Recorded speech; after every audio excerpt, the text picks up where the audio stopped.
Hello everyone, welcome back to Thinkings episode number 7. Today's episode is titled Thinkkings Beyond.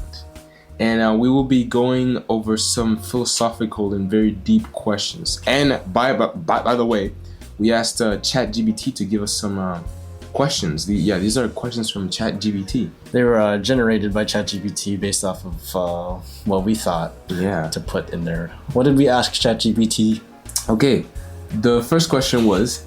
it's not a question. Go back. Wait, what did we say originally? Originally was... we just told it to give us like philosophical questions. Yeah, like philosophical questions. Things that are not usually talked about. Yes. So we're going to go through them pretty quickly. Yep. We're going to go through a lot of these questions. Speed answering. Yep. And this will be an extra long episode, by the way. So stay with us. Bear with us, So the first question is related to the ethics of unintended creation. So the question is, are we morally responsible for entities or systems we create by accident, like emergent AI consciousness? That's interesting. Deep question. Okay, are these the ones that we haven't seen yet? Yeah, these are the ones we haven't seen yet. Yes. We just before this, we asked ChatGPT to give us questions. We looked over some of them, but then we asked it again. These ones are ones we haven't looked at yet. Yeah. Okay, so are you morally responsible for things that we create by accident? Yeah. But okay, so I think yes. In a way. Because imagine this, right? We created the atomic bomb. Yes. But that was not an accident, though. We created the atomic bomb. That was an accident. But the after effects, we didn't completely know what might have happened afterwards. Yeah. And so is that our fault? So I guess the aftermath was our not conscious of it fully, though. Because I feel like Oppenheimer kind of knew that, this is pretty bad. But that was after he created really bad. It. Yeah. And then also think about it this way.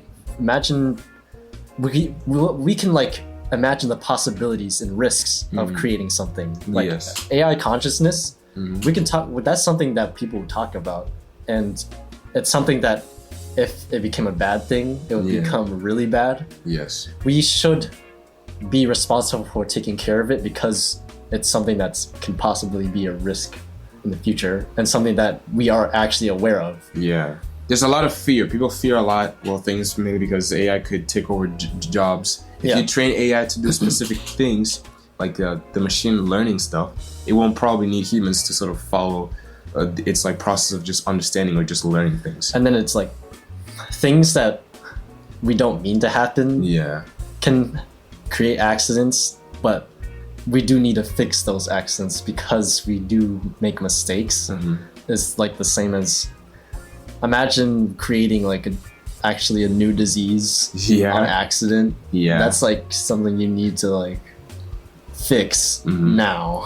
Otherwise everyone will die or become extremely sick and damage everyone's immune systems. Let's go to question number 2. The philosophy of invisible decisions. So I feel like this one kind of goes back to the first question, but let's see.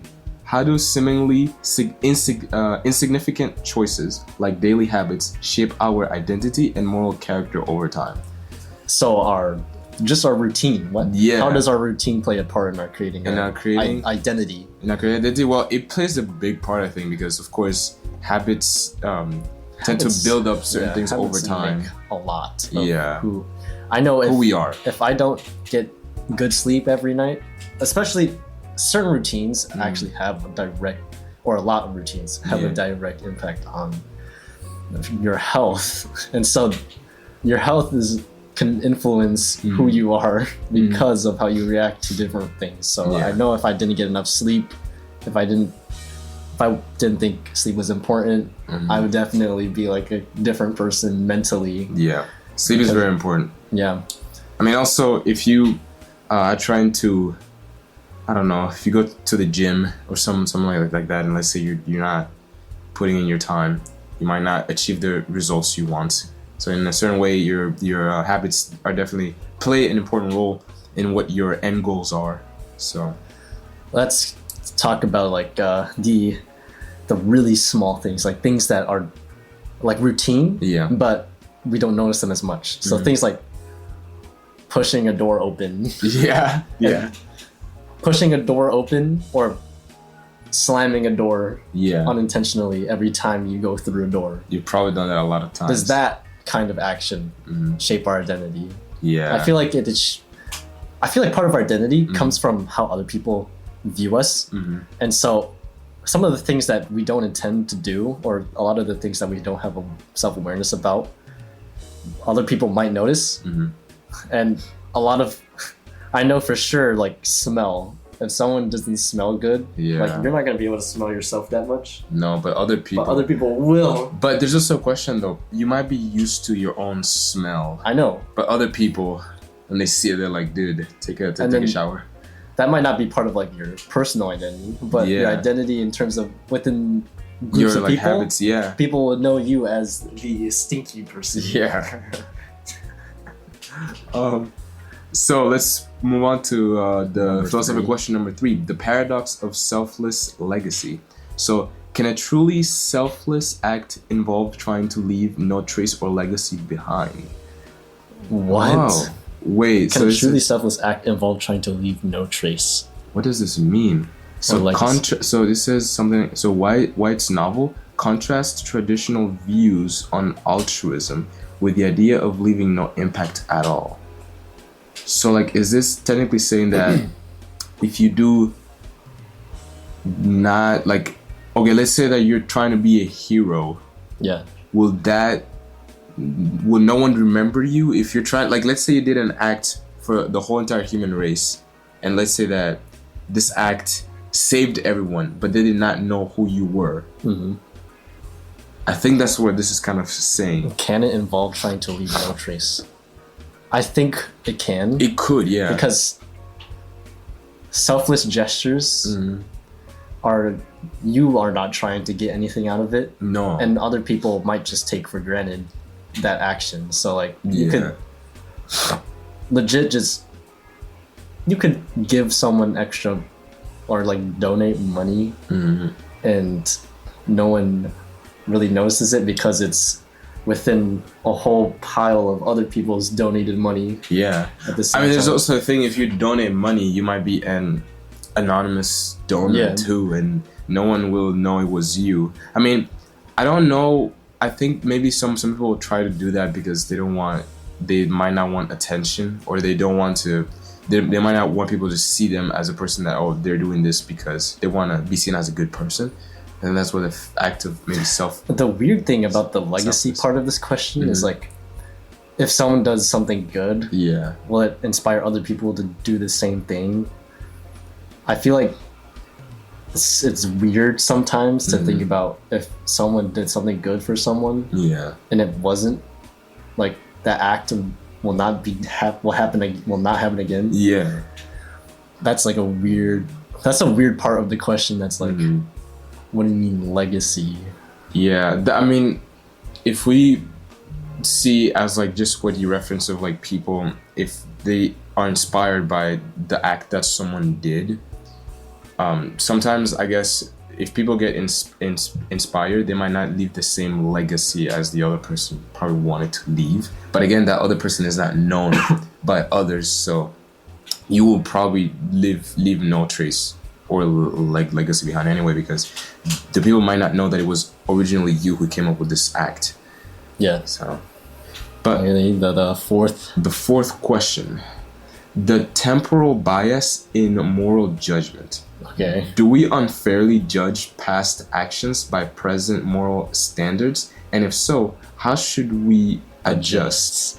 So address the challenge of moral relativism across different eras. So judging things that might not have been illegal before, or things that might not have been moral, I guess. So like things like, if you look at the Aztecs when they would carve people's hearts out because they wanted the sun to come out for another day.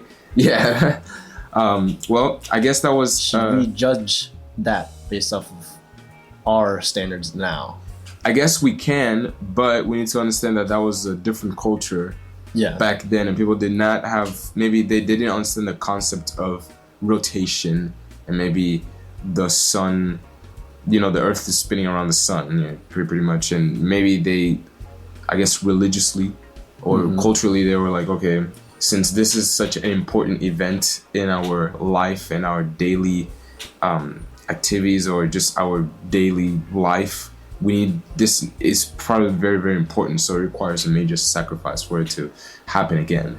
So let's carve someone's heart out. But then part of this question is also, do we unfairly judge past actions? Do you think we right now judge the past too unfairly based off of our standards now? Not really. I don't see us trying to like look at the past and be like, oh my god, everything is wrong about. It was just a different view. I feel like I think we have like a pretty good. We navigate our views pretty well around the past in comparison to the present. Yeah. I don't think we unfairly judge unless we're trying to push our view too much. I mean, also, some people might be a little bit traditional or conservative in terms of what they like believe. So maybe the past can relate more to them than what the present does. So let's come back to what you said about pushing your views on others. Number 5. The ontology of almost real world. Almost real? Almost real. Are virtual realities or simulated environments less real than the physical world? Oh, this brings back to the point that we talked about in The Matrix. When we're talking about the Matrix. And like a simulated world. And that was for like... episode. Yeah. And that's interesting. It's like, it brings up back, the question is that if we lived in a simulated world and it's so close to being the same as the real world, would it even matter? And I don't think it matters that much, because we're basically living in kind of like the same scenario, just within a different container, basically. Yeah. I mean, imagine, this is the thing I remember speaking about in that episode. Imagine if you wake up from the simulated world, but then what if that world is also simulated? What if the people that created the world know that you're going to eventually escape? So they pretty much... Okay, take the Matrix for example. They simulated a world where you are going to like escape, anyways, the fictional world that they trap you in, and then eventually you're gonna find yourself a way to be free from all of this. But eventually humans are going to have the same idea of using AI again, and then you're gonna go back to the world. And this is a constant loop, because people are just kind of like that. It's the same thing when we watched Attack on Titans, and then everything that Eren saw happened. So for those of you who don't know, Attack on Titan is an anime about titans pretty much eating humans, but it's like a very, very deep show that goes into a lot of other things related to society and discrimination and just a bunch of very, very human experience kind of things. So it's a very interesting show, but in one of the episodes, it does get into sort of, or like at least the like last episode, spoiler alerts, it gets into like the fact that humans are going to make the same mistakes, even though to like a point they might change their views, or I guess things might be a lot of things might be at like stake, and so it's going to go down in a way, but then it's going to go back up, and it's sort of a fluctuation between the past and the present that, sort of like what we see, day and age. It seems like certain things are meant to be repeated. So Number 6. The ethics of borrowed time. Borrowed time. Okay. If technology allows us to extend life artificially, do we owe society or future generations anything for that extra time? Let's see. It's like asking, well, do we owe society or future generations anything for that extra time? Well, I guess so.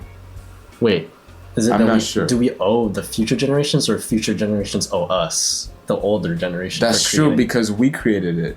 Yeah. But wait, this is it. If technology allows us to extend artificial life artificially, do we owe society or future generations? But why would we owe future generations anything for that extra time? Did we create that artifact that allows us to give extra time? Or maybe there might be saying that we are thanking future generations for allowing the continuation of that technology. That would be a really weird question. Thought of, I don't know. I don't know this one. I'm gonna take it more in like society. Does the future generation owe anything to the past? Yeah. And I'd be like, not really. No, because it's technology. Mm-hmm. We don't owe anything to like the past other than like recognition. Like, you made this. Thank you for making this. Yeah, but it's like Thomas Edison doesn't want. I mean, he wants people to acknowledge the fact that he made it, but we don't owe him anything because we all used candles. Yeah, we figured it out. And it was his. It's like, I don't owe you for creating an idea that you made up. Yeah. And you wanted to give to people. Yeah, I could say thank you for creating this. It makes our life a whole lot easier, but I don't owe that to you. It's like they're donating an idea. Yeah. Except the people have to pay for the actual thing. Let's see, number 7, the problem of philosophical exhaustion. What is this? Okay. Can all philosophical questions eventually be exhausted, leaving nothing new to explore? I think not. Yeah, that's true. Because I guess we could tie some of these philosophical questions to technology as well. Because as tech keeps on improving, there's a lot of questions, especially a lot of moral questions, just like we're doing right now, about the implications and the consequences that some of this technology might have. And not only when we can improve things, we get more things to talk about. Mm-hmm. Just from that, we get to talk about the comparisons between the improved version and the past version. And the more we keep on creating new things, the more we can just compare to past things.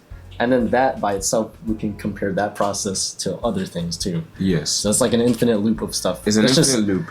The question's more of, are they interesting questions? I mean, I feel like there's a lot of things that we don't find interesting that are unique. Yes. I guess also the question might be, will we ever stop thinking then?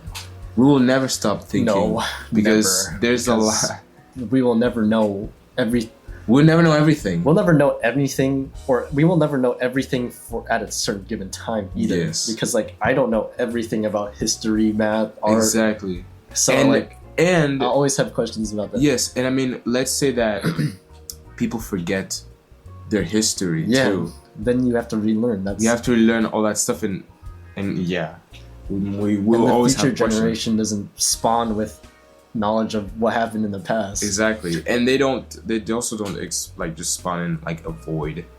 There's definitely some gaps. That brings in the idea of like lost knowledge. Yes, lost knowledge. We don't know what we have lost. Because we don't know everything. Yeah. And some things are just lost. There's some things that we have figured out, but we stopped or we've lost that knowledge, so we don't know anymore. And so there's always like an immense amount of things that we could talk about. All right. And by the time if there's a limit, I don't think we'll ever reach that limit. It's true. Yeah. Question number 8. Okay, so this is the consciousness of collectives.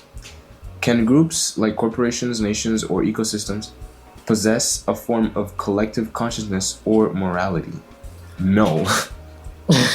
Definitely not. I don't think so. A form of collective consciousness? I definitely that would be a hive mind. I don't think corporation. I don't think groups can form like a collective consciousness or hive mind. No. They won't have their interests. Aligned. Yeah. I mean, you could what I'm thinking, if you probably had a species of humans that were part of this sort of queen or this creature, like not like a xenomorph, but sort of like the queen for like ants, right? If let's say there was somehow these creatures possessed some sort of enzyme or a kind of not digital, but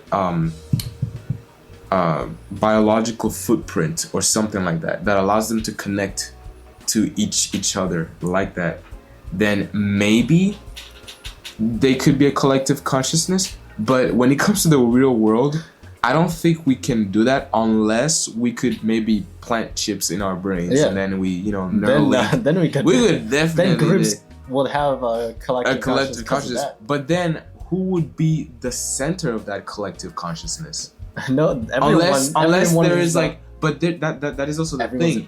Everyone is a piece of it, but they're not a conglomeration. Like they're not blended together because they won't be able to blend together unless they take different parts of each mind and then put it in a puzzle. They have a collective domain. A collective domain, yes. Where everyone just joins up together. Yes, like some sort of mosaic or a puzzle. Like what I'm thinking right now is that you take each of the people's thoughts, break them down separately, and then let's say that each of the people that are connected via the neural link agree that this person's thoughts or ideas have to go. And then this thought stays.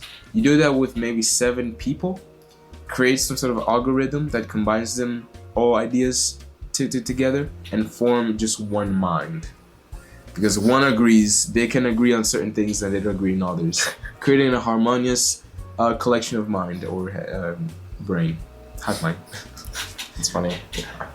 All right, number 9. Number 9. The paradox of freedom in predictive societies. If advanced AI can predict our actions, does this diminish free will or redefine it? It probably redefines it. If it can predict our actions, like fully just full on, just be like, okay, it predicts everything that we do. Well, I don't think that's even like free will. If AI could predict what we could do, or if AI could predict with 100% accuracy of what we would do, then it would be like, dang, what is going on? Then that would be really weird because then we would make something. We made something that can predict ourselves in a way that we'll just. But then, I feel like AI can predict our actions, but with a certain probability. Yeah. It could probably predict where humans will be in the next 50 years if they follow these trends. Yeah. But at the same time, humans are not... of course, things happen in like nature. It's not ideal. You know, like if you have the ideal gases... Yeah. Gases don't behave ideally in nature. They behave in random patterns. So even if AI could predict something with like a specific interval, it could not predict that much for the next 50 years. Because also, what did humans say that we're going to have by 2000 and whatever? Flying cars and whatever? We haven't even had that. We have Skibbity and brain rot, and we have hoverboards. But they're on wheels. Yeah, look at that. I mean, there's also the ones that use liquid nitrogen, I believe. Well, those are not like they're not commercial. Yeah, they're not commercial, but you know. And so I think that it might redefine free will, but it might not. It won't diminish it, because if you can predict something, you predicted it, but that is also not a sign that it's going to take away your free will, because you're still doing it. I think it'll just give us a good idea of what could happen. Yeah, but we still have the ability to change or choose which way we go. It's almost like a choose your adventure book. Exactly. You know what's gonna happen, so you know you can, like, think about it. That's really funny, actually. Yeah. A choose your adventure book. Is there free will within a choose your adventure book? Because that gives me a good question too. If we all go to the same place, but we take different paths and we choose different paths, does that mean there's free will, or is there not free will because we end up in the same place? Ooh. Write that down. I'm not gonna write that down. We can talk about it right now. Yeah. That's actually pretty interesting though. Well, it's like in math. There's a lot of different ways of getting the same answer, but people just do it differently. Mm-hmm. So that kind of makes sense. Or is it not, because it's predetermined? There's the predetermined final answer. But also, we might get to the same place, but our situations might be different in that same place. Because let's say that we all want to be engineers, but I want to pursue mechanical engineering, you want to pursue biomedical engineering. But let's say we're both pursuing biomedical or mechanical engineering. We might get to the mechanical engineering, but I might decide something different than what you might decide. So it's like taking a different path to get to an end goal, but the end goal is different from everybody. But then how about this? What if we death? Death? We all go to death, but there's also different ways we die. I know, but that last point, just dying. Is dying. That last point, we all reach just the state of being dead. Yeah. But it's like there's an interval where things can happen. But this is like the limitation of that interval. No matter what happens in between, you get to that. So does that mean that there's like a random generalized or generated ways of people living their lives? I don't know. It's patterns in nature. But like, let's say another thing too. The average that people live is 75 years old or something like that. Yeah. What if you go above the average? Does that mean that your life you took a longer journey? So like, did the interval sort of expanded like this, or maybe like compressed, but it was like between these 2 points? No, it could be like there's 1 point and 1 point. Yeah. You take the journey around that point and come back. Yeah. That's what it is. Imagine, you go outside of the interval. So it's an interesting question. Yeah. Okay. The unlived lives within us. It's similar to what we talked about. Do the alternate paths we didn't take in life shape who we are just as much as the ones we did choose? I don't think so. Because the way that we take shape to who we are now is unique to who we are right now. Yeah. Like, we shape ourselves into something. That something is not the same as if you took a different path and shaped yourself this way. Yeah. Right? So... Not really. They shape your life equally, I believe. Yeah. Like, if you go one route, it'll shape you this way. If you go this route, it'll shape you this way. Yeah. The shaping is like the same, but that's like not that important in terms of just going through and living life. It's more about what happens, like specifically in each situation. Like, do you want to become an engineer, or do you want to be a doctor, or do you want to be like a bus driver? Yeah. They're all paths, different career paths, but they're different by themselves. Yeah. The other question we have: the ethics of conscious non-existence. Ooh, I think like we talked. Oh, look at that! We talked about that before. Yeah. If someone prefers not to exist. Wait, what? Like in philosophical pessimism, do they have an ethical right to be unborn? Oh my god, we were talking about this kind of earlier. If someone prefers not to exist, you mean you're suicidal?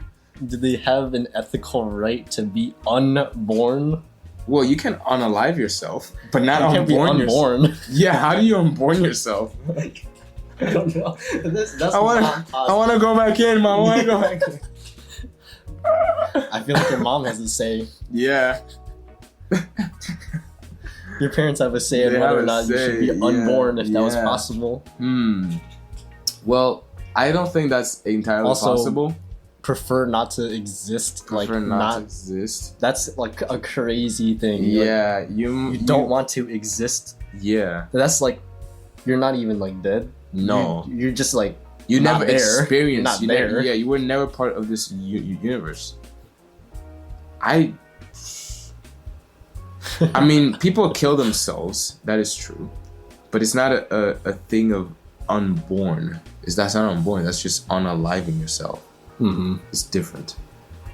So I don't know. That's like really weird. Yeah, that's a weird question. Oh. All right, let's move on. We got a few more. All right. The philosophical value of boredom. Ooh, is boredom necessary for creativity? Yes. Actually, I read a book called The Courage to Create by Rollo May. That book, literally, there was this one part, if I remember correctly, that said, some of the best ideas come when you're not doing anything at all. When you're just sitting down, staring at something, sometimes some of the best things, the best concepts ever come out of that, out of doing nothing. So I definitely agree. Here's my take on this. Search up the definition of boredom real quick, because I want to make sure that... Bruh, type out the whole question. Okay. The state of feeling bored. Oh my god. Exactly. Go search up bored definition. Okay. Alright, so being bored. Yes. Feeling weary because one is unoccupied or lacks interest in one's current activity. When I think of boredom, I think more about the lack of interest part. Mm-hmm. And so I don't think that boredom is necessary, but I do think having nothing to do, times where you have nothing to do is important for creativity. Okay. But for me specifically, when I'm bored, I could be bored doing something too. Yeah, that's true. If I'm doing math, I could be bored as frick. I'm like, oh my god. Math. Yeah, I could be bored doing math. Yeah, you could be bored playing. And I'm like, that feeling is not necessary. But I do believe that a time where you have nothing to do, where you can sit down and spark some of the best ideas, is necessary. Yeah. You can use that as a good way of getting into creativity and self-reflection. And part of that question also says, what would a world without it look like? So a world without boredom, where everyone thinks everything is interesting. I think it would probably be amazing. I also think it would be amazing. But at the same time, I feel like people might...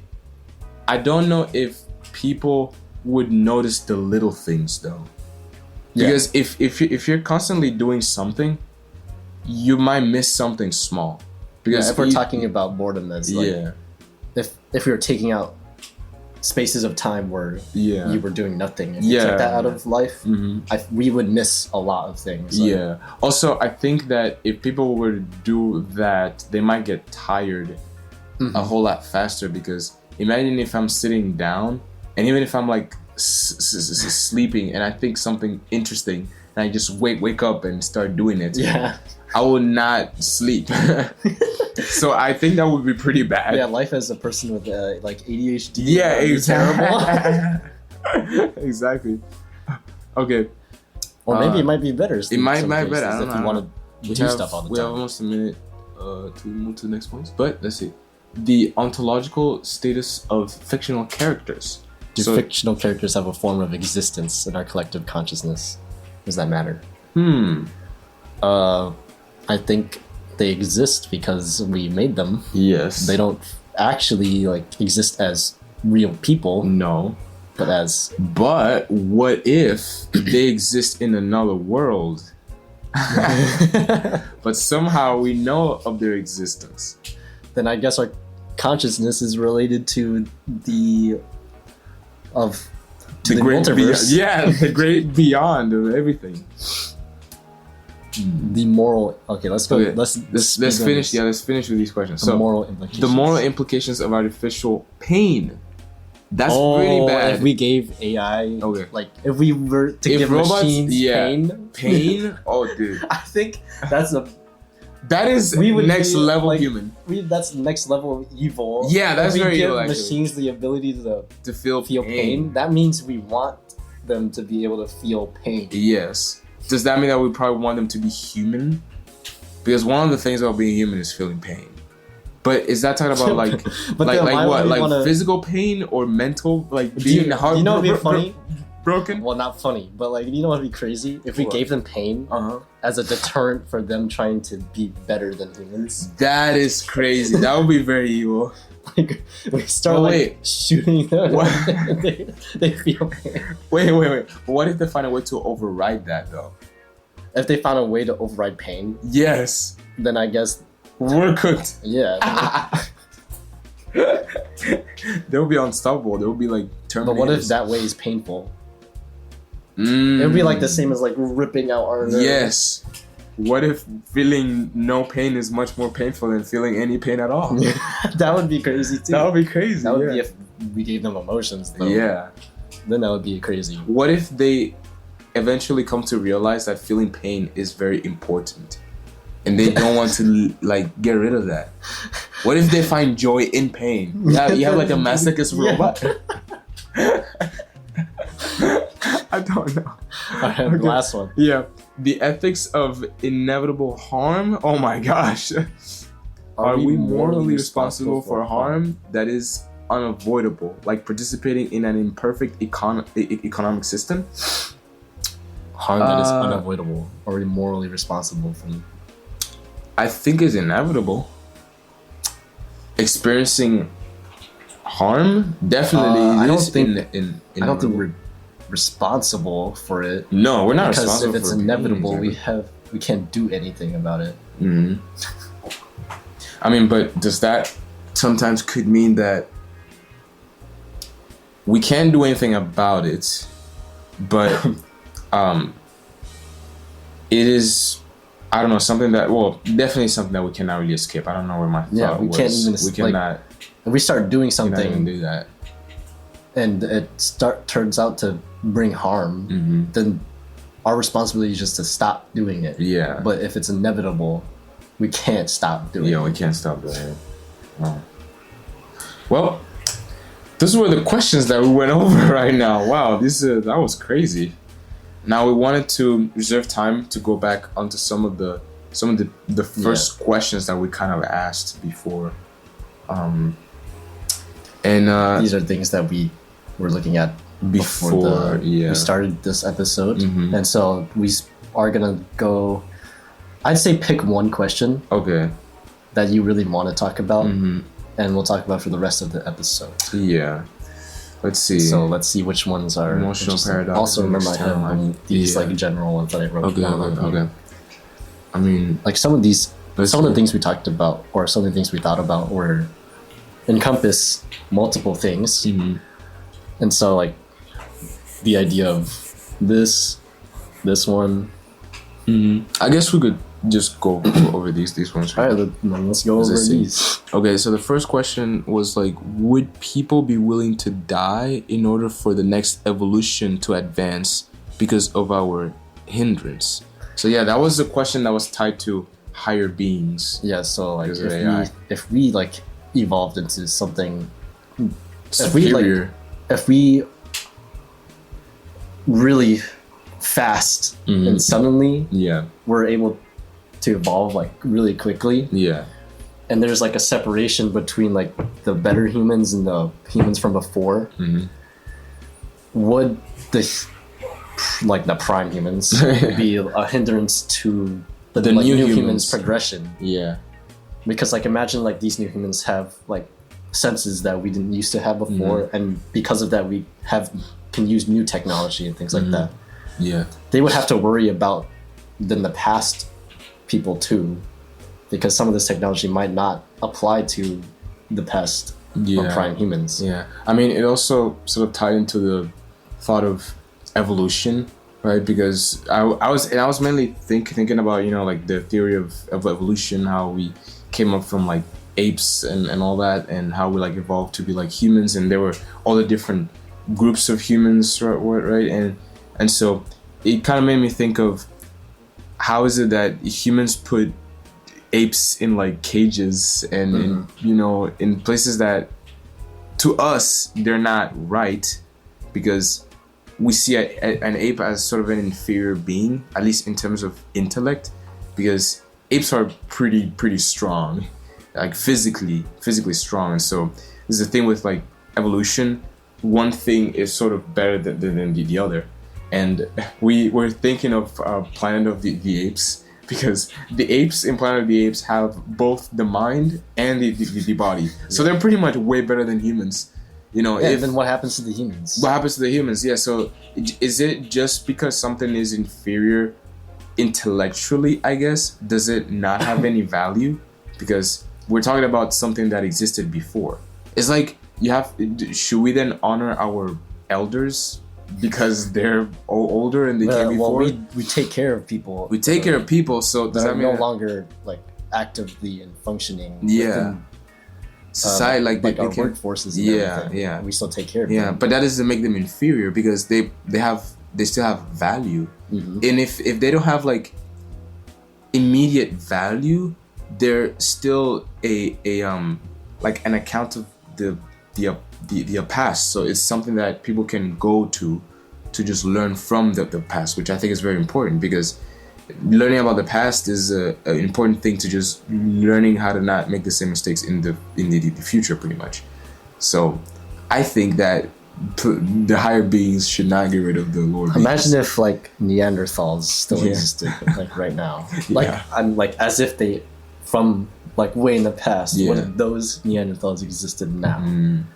How would we even integrate them into our society? Into society when they can't probably not speak correctly, but we might be able to modify them genetically.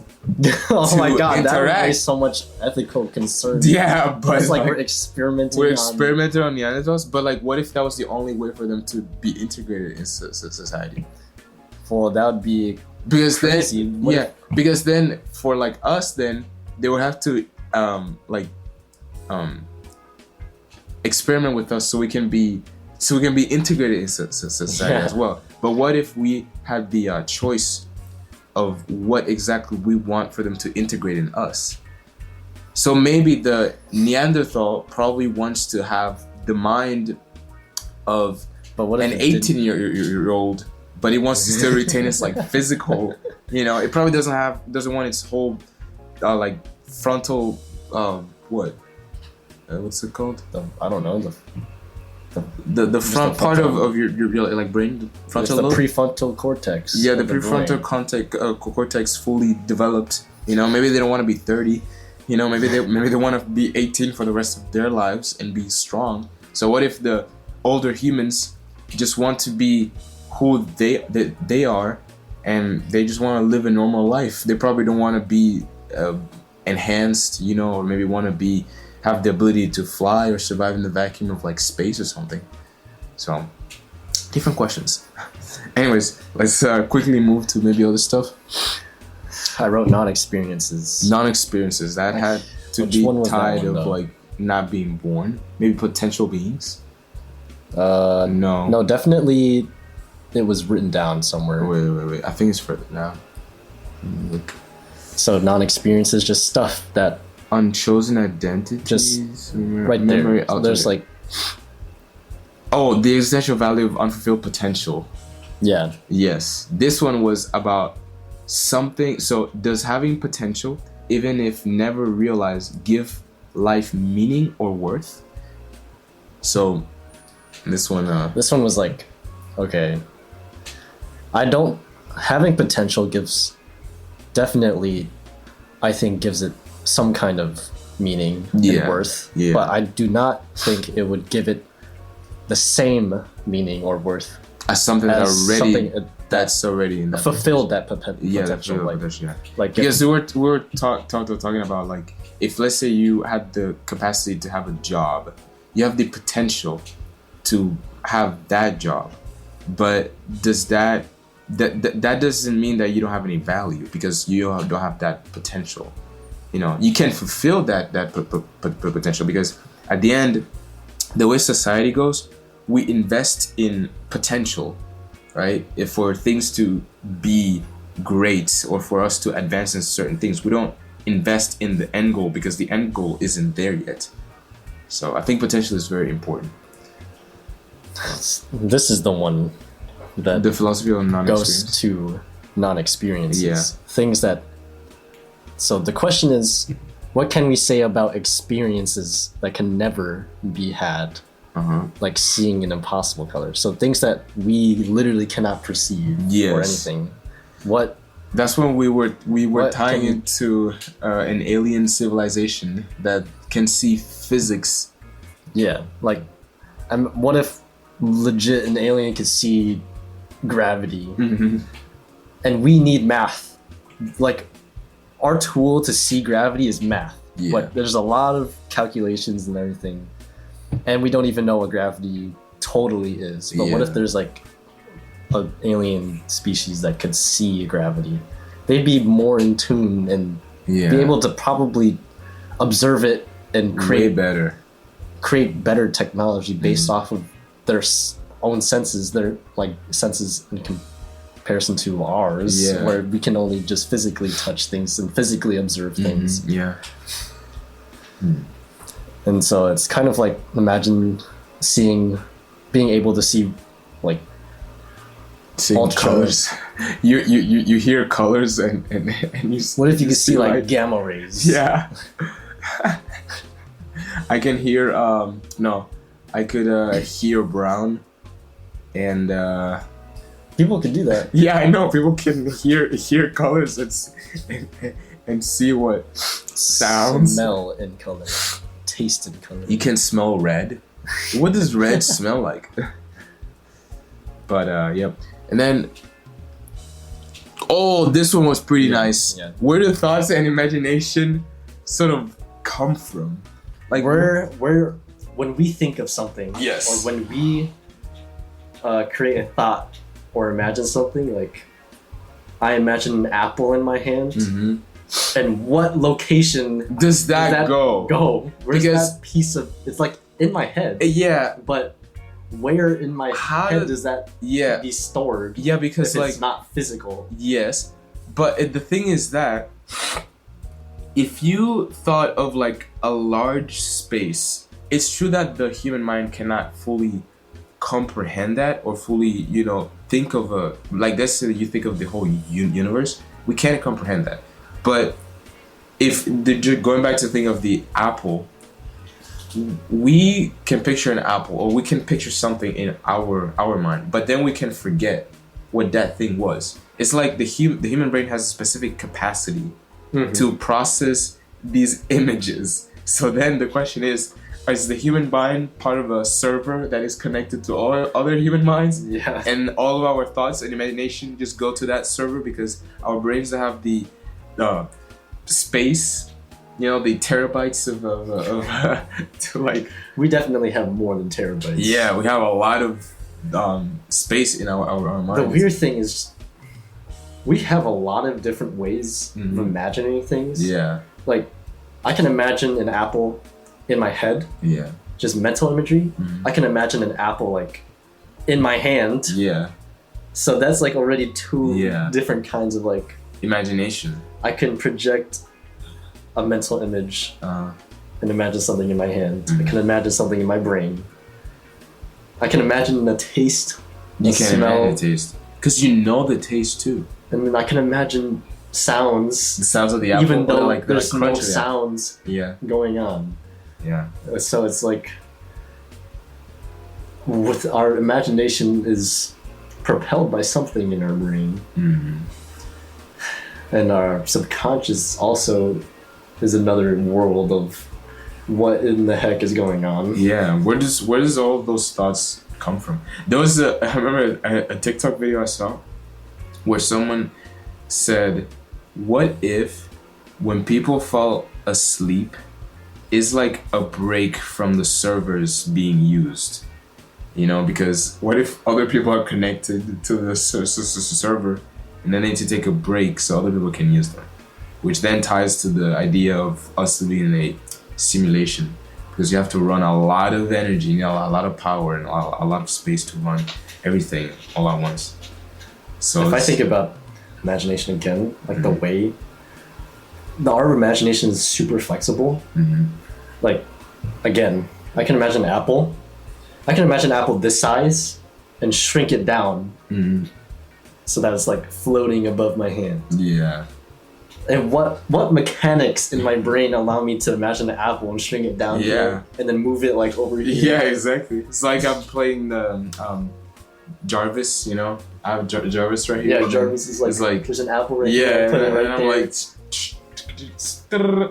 Yeah. So yeah. But yeah, those were pretty much our questions. We wanted to talk about the future of our podcast. So this is a little of a non-conventional, non-traditional way of conducting our podcast compared to our last ones. Yeah. This is because there's some things that some obstacles that we have to overcome in the future, and also new things like guests. Yeah, guests. We will be starting very soon. Yeah. I don't know who yet. Yeah, we don't know who yet. We need to. We're still thinking about that. Yeah. We also might film or like record this in different places too, because that was like another one of our goals. The next week's episode is probably going to be filmed with both of us in 2 separate locations. Yes. Like he's going to be talking by himself. Yeah. I'm going to be talking by myself, and we're going to somehow combine the footage together to create the episode for next week. And then also this episode's longer, and it's because we can use some of the extra time that we're getting from taking off the footage from the next episode we're going to make, because the next episode we're going to make is only going to be 20 minutes. Yeah. And let's see. And also, I mean, as you guys can probably notice from this episode and the last episodes, we used this table, and that's because we want to be more. We want to interact more with our audience, especially those who are watching our videos, because we thought it would be pretty cool, because it also allows us to gesture a little bit more, express some ideas better, and yeah. It's that. So we can conclude the video. Yeah. And so what did we talk about? There's a lot of things. We talked about a lot of things. We went from existentialism sort of ideas to morality to ethics to AI. We talked about AI a lot. The future of the potential of stuff.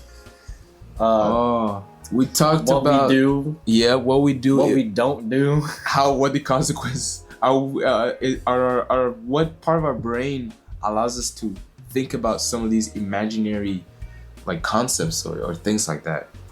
And so these are definitely things to think about. I mean, if you guys are listening or watching, just drop any of these philosophical questions, because maybe some of you guys out there have very deep questions. So we can't come up with everything by ourselves. No. One of the things we talked about is whether or not philosophy can be exhausted. Yeah. Well, and you guys also see for this episode we used ChatGPT for prompts because we're kind of out of ideas. At least out of in terms of what to do right now, because we have some ideas for future episodes, but they have to kind of wait. Yeah. And we need to prepare a little bit better, do more research, because we really want to talk to you guys. So get excited for the upcoming episodes. Yeah. It's going to be good. It's going to be good. So look for us on Spotify, watch, listen, YouTube, Buzzsprout, Apple Podcasts as well. Yeah. A lot of different things. Just search up Thinkkings. Yep. Could probably find out some a lot of stuff. Buzzsprout will give you a link to everywhere we are. Yep. And happy Thanksgiving to those. You guys are gonna go home. Us who are college students, and others who are just spending quality time with your family. I hope you guys are having a good time. And and this was episode 7, Thinkkings Beyond. We went over a lot of philosophical questions, and we hope that we can talk about more philosophical questions in the future. All right. There's always a lot to think about, guys. That's Thinkkings. Let's go.